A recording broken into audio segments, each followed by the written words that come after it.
Hi guys! If you want to sharpen your skills and take your treats to the next level, today I'm showing you how to create your own edible images in this step-by-step tutorial. The possibilities are endless for custom designs. Instead of ordering and waiting for them to arrive, anyone can make colorful and professional edible images at home in minutes while saving money. And this theme is perfect for back to school or teacher appreciation. So, let's create something magical! To make the most excellent edible images, here's some of the essentials you're going to need. Everything will be linked in my Amazon store down below. Number 1, a Canon printer. This model is the TR8620A. It should be brand new, only used for edible ink, and never cross-contaminated with regular inks. Number 2 are frosting sheets. The result is much more vibrant than wafer paper. Number 3, edible ink cartridges.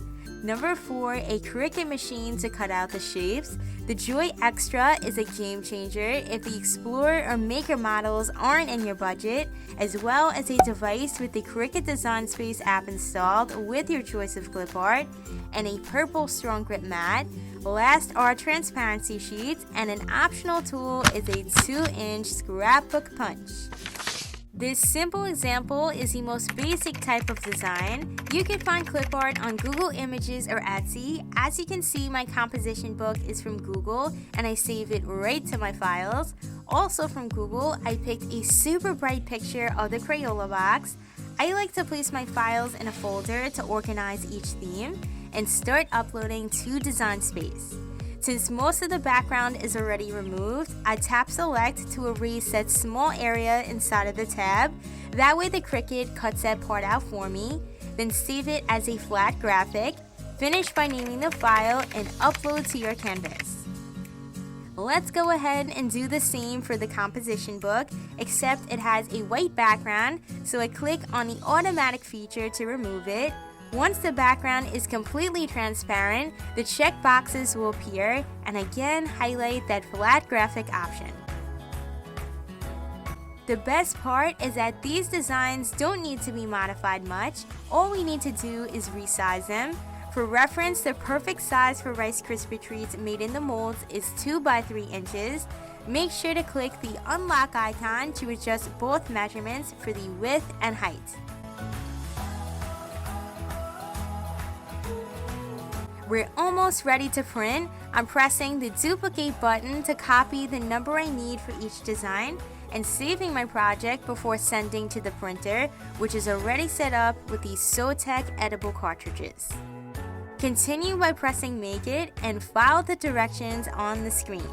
The process for edible images is called Print Then Cut, which needs the printer to be connected to Wi-Fi, and your Cricut machine is paired to Bluetooth on your device. When placing the frosting sheet in the tray, the shiny side goes up and the matte side faces down. A high-quality Canon printer like this is recommended to handle the thickness of the frosting sheet and is compatible with the edible ink cartridges. The magic is about to begin after sending to the printer, and look how vibrant these edible images came out. Grab your purple mat and align the frosting sheet in the top left corner. The settings are light cardstock for the material, and choose less pressure to prevent any ripping with the fine point blade. The cutting process is easy and effortless with the Cricut and takes minutes to make your own custom images. A tip to maintain your edible printer is to print something at least once per week on regular paper to keep the ink flowing and prevent clogging or crystallizing. It's so satisfying to peel away the frosting sheet and remove from the mat with a spatula. Any cutouts like here by the tab pushes right out with the help of a weeding tool.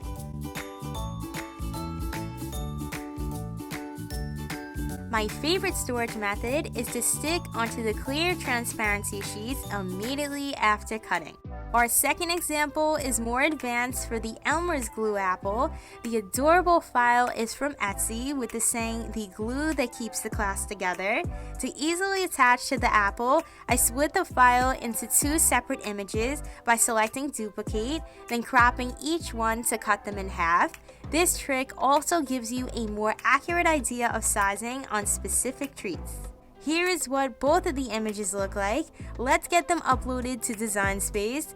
I removed the background on the Elmer's logo with the automatic button, and all the images today are saved as a flat graphic. That's the rule for print then cut. The editing will vary depending on the image. You may have to experiment and see what works best. Here, the automatic setting erased parts of the dotted line pattern, which we don't want. Instead, the select button keeps the entire design while still removing the background. Any image that has transparent parts like the dotted lines needs a solid shape to go behind it, so I'm adding a rectangle to the canvas and sending the layer to the back. Fit the image inside the rectangle by dragging to resize to your preference and change the color of the shape to white. Then it's key to flatten all the layers together. This feature ensures the machine will cut around the outline of the shape instead of the individual dashes. There's nothing else to modify besides sizing, so I'm setting both to 1.5 inches width, which is ideal for smaller apples, and the height scales proportionately on its own.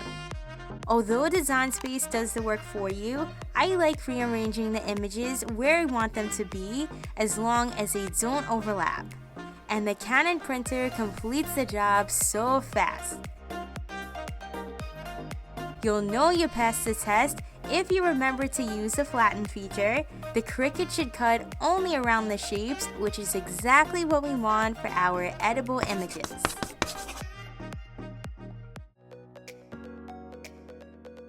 The third type of edible images is how to format specifically for chocolate-covered Oreos. These super cute Etsy files are round school signs. However, some small changes need to be made, which I'll walk you through. I downloaded and pre-uploaded my files. The PNGs don't require any background removal, and the 3 designs I'm making are the apple, the pencil frame, and the loose leaf paper. Start by adding a circle shape to the canvas and resize to 2 inches for Oreos. The size for mine was already pre-saved in the system. I'm bringing the pencil layer forward and dragging until it fits the inside of a 2-inch circle, complete by changing the color. What I love about these files is there's space to customize with a teacher's name and your favorite font. This exact one is a handwritten script. Move the text to the center of the circle and resize to your preference. Then remember to flatten the layers like we did before on the Elmer's design. If it's hard for you to see, you can always check how it looks by switching to dark mode. It's absolutely necessary to follow the same circle method, although the designs are already round. I tried to skip that on my first trial and the pencil point got cut off by the edges. This was no fail for me, and I can't stress enough to flatten, flatten, flatten. Duplicate the number you need for each Oreo. Once they're looking on point, be sure not to overlap any of the images. The white circles can be overlooked by mistake if you aren't checking closely. They're all set to go to the printer. When achieving the Oreo shape, you could choose to cut them out with your Cricut, or a handy tool to have is a 2-inch scrapbook punch. The excess paper on the sides needs to be trimmed, otherwise the punch can't reach the center of the images. And I find the plastic backing is a bit thick to cut through, so I peel it off before punching out each design on the frosting sheets. Immediately after cutting, my go-to storage trick is to stick the edible images on transparency sheets to prevent them from drying out. These sheets can be found from Staples or Amazon. Similar to a sticker sheet, it gives the edible images a clean, professional look for your small business. Finish sealing in a Ziploc bag to keep your creations looking their best. Here's some extras I cut out with my Cricut Joy Extra. By the way, this machine is a little powerhouse yet so compact.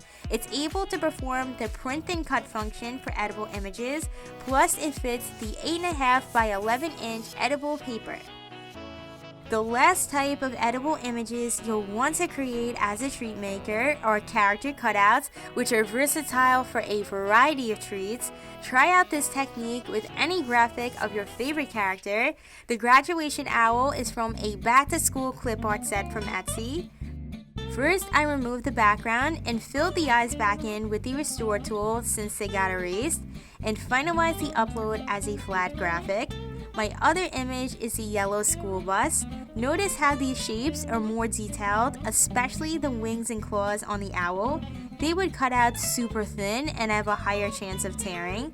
The quick fix is to click on the Create Sticker feature and choose the die cut setting. Continue with your choice of a border. I prefer a super thin border to keep the definition of the image. From experience, I've tried the offset feature and the layers bleed on certain designs. Instead, the sticker function is another no-fail for print and cut.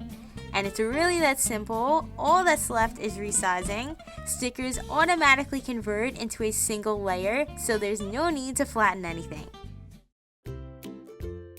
From here, print and cut is similar to other projects, except the sticker settings for cutting are slightly different.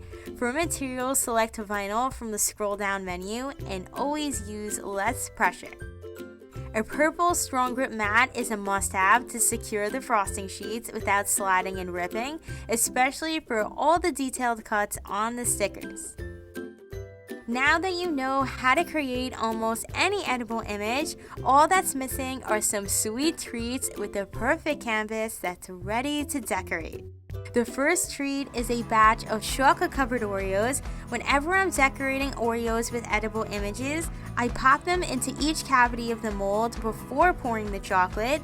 The result is a much cleaner application. It's important to have the correct size mold to fit the standard 2-inch circles. The links to the mold and all other supplies will be provided in the description box.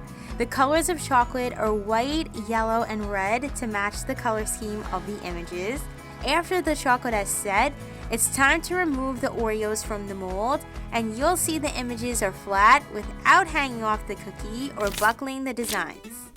As for Rice Krispy Treats, I chose the molding method for this theme to achieve sharper edges and a more realistic look of a crayon box and notebook, which consists of black and yellow chocolate. My channel has several tutorials for Rice Krispy Treats, both with and without the molds, so feel free to check them out if you would like to learn my tips and tricks. The method is all based on your preference. Keep in mind, the treats should be measured to accurately size your edible images for other methods. 2x3 is the ideal size for Rice Krispy Treats made in the molds. Let's get dipping the apples and pretzels. The combination of bright white chocolate and the glue tops transform these into Elmer's glue apples. And guys, if you're enjoying so far, be sure to join the party and subscribe for more fun treat tutorials and hit that bell to receive all notifications. Pretzels are the only item that don't include edible images, but the treat box just isn't complete without pencil pretzels.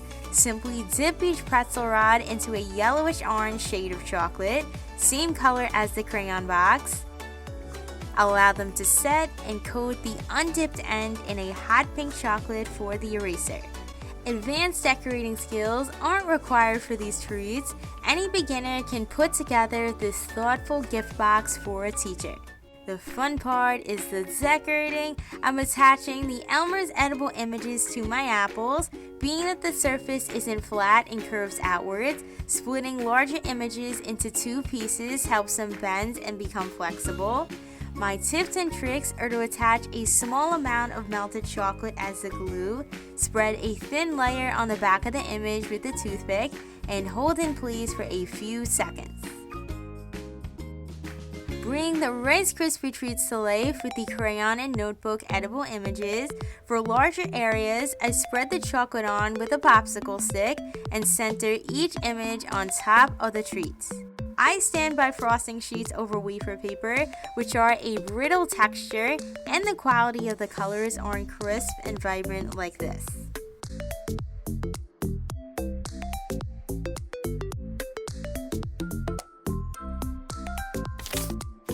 Finish off the pencil pretzels with a drizzle and pipe 3 lines over the pink section. After the chocolate sets, we could paint over it with a silver edible paint for the metal part of the pretzel. Lightly brush on the edible paint with dabbing motions until coated, and you ace the assignment with these pretzels. Present your sweet assortment of back-to-school treats in a signature pencil box. I purchased this one from Dollar Tree and arranged them over a layer of mini marshmallows. I hope you guys enjoyed seeing how it's so simple to make custom edible images, and it gave you some creative inspiration in the world of unique sweet treats. Give this video a thumbs up if it did.